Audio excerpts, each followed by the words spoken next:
Hello ಸ್ನೇಹಿತರೆ, ನಮಸ್ಕಾರ. ನೀವು ಸರ್ಕಾರಿ ಕೆಲಸದ ಹುಡುಕಾಟದಲ್ಲಿದ್ದೀರಾ? ಹಾಗಾದಲ್ಲಿ ನಿಮಗೊಂದು ಸುವರ್ಣಾವಕಾಶ. ಕರ್ನಾಟಕ ರಾಜ್ಯ ಗ್ರಾಮೀಣ ಜೀವನೋಪಾಯ ಪ್ರಚಾರ ಸೊಸೈಟಿ ವತಿಯಿಂದ ಕೋಲಾರ ಜಿಲ್ಲೆಯಲ್ಲಿ ಖಾಲಿ ಇರುವ ವಿವಿಧ ಹುದ್ದೆಗಳ ಭರ್ತಿಗೆ ಅಧಿಸೂಚನೆಯನ್ನು ಹೊರಡಿಸಲಾಗಿದೆ.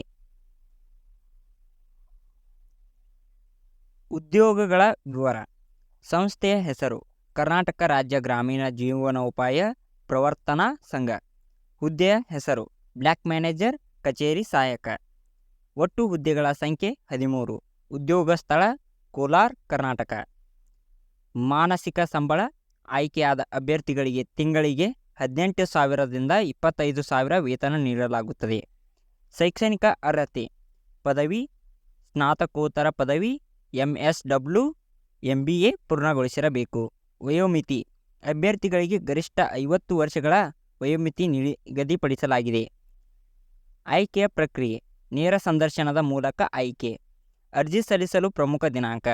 ಅರ್ಜಿ ಸಲ್ಲಿಸಲು ಪ್ರಾರಂಭದ ದಿನಾಂಕ 15/1/2026. ಅರ್ಜಿ ಸಲ್ಲಿಸಲು ಕೊನೆಯ ದಿನಾಂಕ 14/2/2026. ಅರ್ಜಿ ಸಲ್ಲಿಸುವುದು ಹೇಗೆ? ಮೊದಲು ಅಧಿಕೃತ ವೆಬ್ಸೈಟ್ಗೆ ಭೇಟಿ ನೀಡಿ. ಅಲ್ಲಿ ರಿಕ್ವೈರ್ಮೆಂಟ್ ವಿಭಾಗದಲ್ಲಿ ಅಧಿಸೂಚನೆಯನ್ನು ಸರಿಯಾಗಿ ಓದಿಕೊಳ್ಳಿ. ಅರ್ಜಿ ನಮೂನೆಯಲ್ಲಿ ನಿಮ್ಮ ಎಲ್ಲ ಮಾಹಿತಿಯನ್ನು ನಿಖರವಾಗಿ ಭರ್ತಿ ಮಾಡಿ. ಅಗತ್ಯ ದಾಖಲೆಗಳನ್ನು ಅಪ್ಲೋಡ್ ಮಾಡಿ ಸಬ್ಮಿಟ್ ಮಾಡಿ. ಧನ್ಯವಾದಗಳು.